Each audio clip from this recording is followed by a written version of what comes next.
As Big Techs começaram a ser condenadas nos Estados Unidos. Mas o ponto mais importante não é a condenação em si.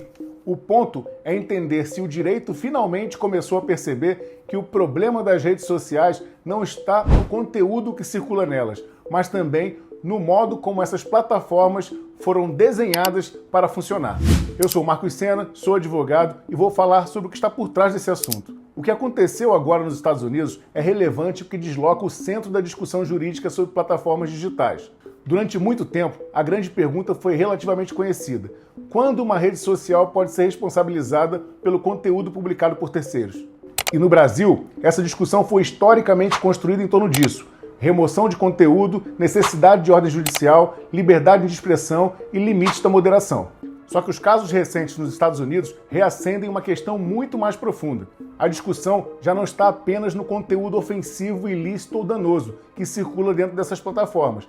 A discussão começa a alcançar a própria estrutura do produto digital. Ou seja, até que ponto uma empresa de tecnologia pode ser responsabilizada não só pelo que hospeda, mas pelo modo como desenha o ambiente que organiza, impulsiona e monetiza.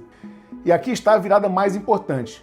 Nós não estamos falando só de postagem, estamos falando de algoritmo, arquitetura de retenção, mecanismos de engajamento, amplificação de risco e previsibilidade do dano, especialmente quando crianças e adolescentes estão expostos a esse ambiente. Percebe como o debate muda de nível? Antes, a pergunta era: a plataforma deve remover?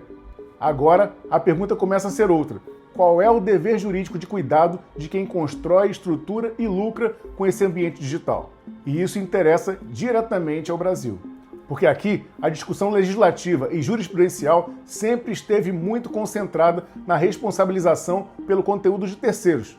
Mas o cenário está mudando. Hoje já não basta discutir apenas se a rede social responde pelo que o usuário publicou. A provocação jurídica mais sofisticada é outra.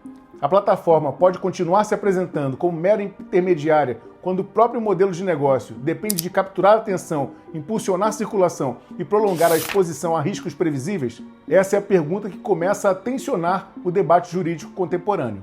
E talvez seja exatamente por isso que esse tema seja tão relevante. Porque nós estamos assistindo a uma transição da responsabilidade pelo conteúdo para uma possível responsabilidade também pelo design, pela estrutura e pela lógica de funcionamento da plataforma. Isso muda tudo. E agora, a pergunta deixa de ser só quem publica. A pergunta passa a ser também quem estrutura, impulsiona e lucra com esse ambiente digital. Na sua visão, as plataformas devem responder pelo conteúdo, pelo design ou pelos dois?